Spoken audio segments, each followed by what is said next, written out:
BNP chairperson Begum Khaleda Zia সহ ৮ জনের বিরুদ্ধে নাইকো দুর্নীতি মামলার রায় ঘোষণা আজ। ঢাকার বিশেষ জজ আদালত ৪-এর বিচারক রবিউল আলমের আদালত এ রায় ঘোষণা করবেন।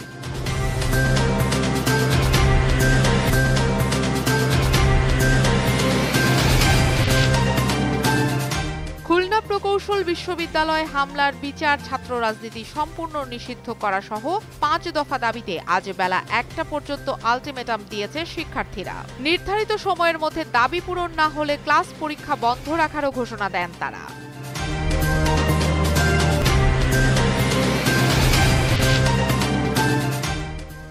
তম বিসিএস এ নিয়োগ বঞ্চিত ১,১৩৭ জনের চাকরি ফেরত চেয়ে করা আপিল শুনানি শেষ হয়েছে।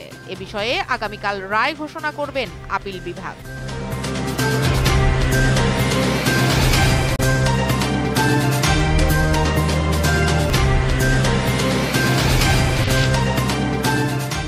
বাংলাদেশে আশ্রিত রোহিঙ্গা শরণার্থীদের জন্য ১.৮ মিলিয়ন মার্কিন ডলার সহায়তা দেবে জাপান।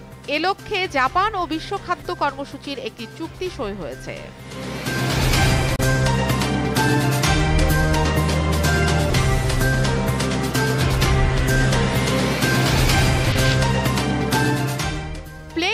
ফিরতি লেগে ফেনউইন্ডের সঙ্গে ১-১ গোলে ড্র করেছে এসি মিলান। ২ লেগ মিলিয়ে আসর থেকে বিদায় নিশ্চিত ইতালিয়ান জায়ান্টদের। অপর ম্যাচে সেল্টিককে বিদায় করে শেষ ১৬-এ নিজেদের জায়গা করে নিয়েছে বায়ার্ন মিউনিখ।